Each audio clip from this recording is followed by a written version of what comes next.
Hello everybody, welcome back to the channel. My name is Rob with the Campbell Chronicles and thank you for joining us today.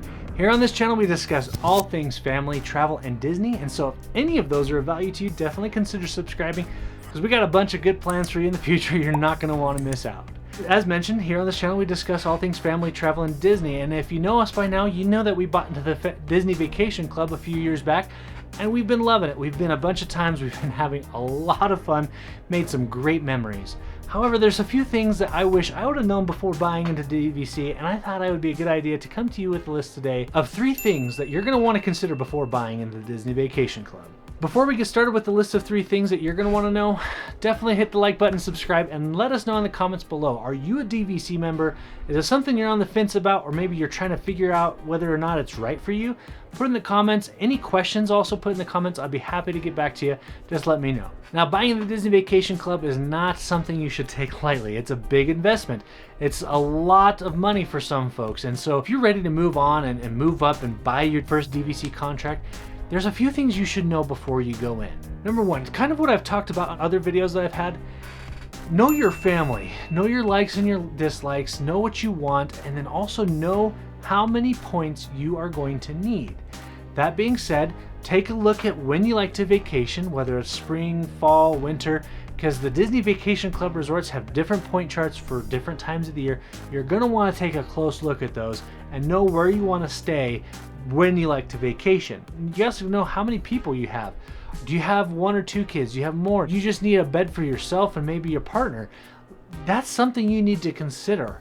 Because as you go and as life happens, things change. They do make it easy for you to add on points, thankfully, but it's something you want to try to get down close to right the first time. So know how many people. For instance, my family's still pretty young. We have 3 kids. Right now, we could actually stay in a studio with 5 people. We've done it. It's great. But our little one's gonna turn 3 soon, and so we're gonna need a little bit larger accommodations.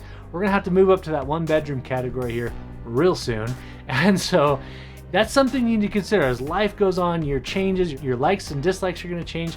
So just keep that in mind. Know how many points you want and round up, because you never know when you're gonna wanna maybe go for the 4th of July this year instead of Christmas, or vice versa, whatever it may be. Things change, plans change. You want to be ready for that. Number 2, I've also talked about this one on my channel before. You need to understand the home field advantage, as I like to call it. Your home resort. What it gets you is an 11-month booking window. It gets you priority booking to your resort before anybody else into the Disney Vacation Club has an opportunity at 7 months. So you at 11 months get to choose, you get first pick of what kind of room you want and when you want it. Now, that being said, it is still pretty competitive for some resorts. For example, Beach Club is pretty competitive for those studios at the 11-month booking window, and it's even harder at the 7-month window.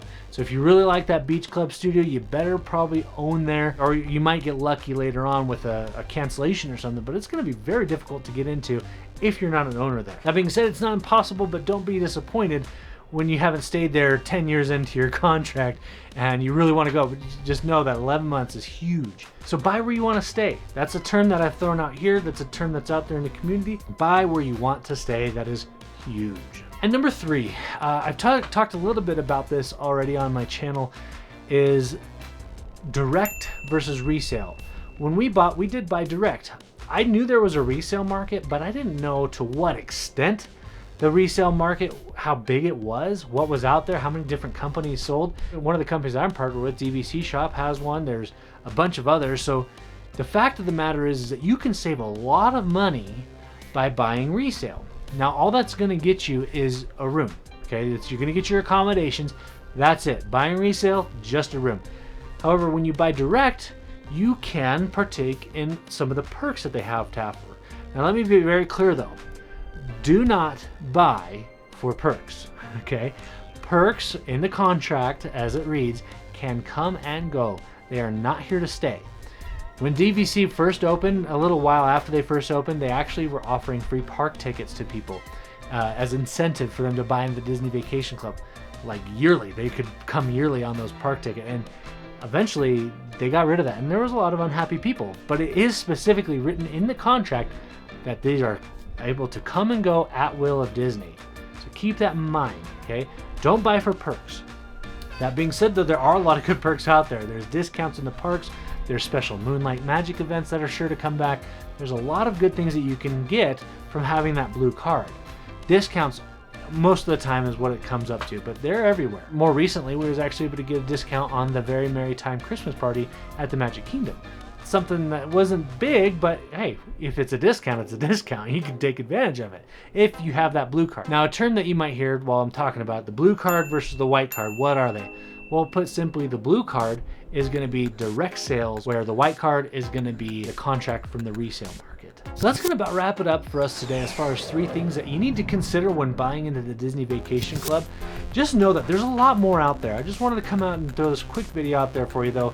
Let me know in the comments below, is there something I missed, something that you wish you would have known before you bought into the Disney Vacation Club, or are you still on the fence, or you maybe have some questions? Put it in the comments, I'll get back to you. Don't forget to hit the like button and subscribe on the way out. It's been a pleasure helping you guys out today. We'll see you next time, and remember, adventure is out there.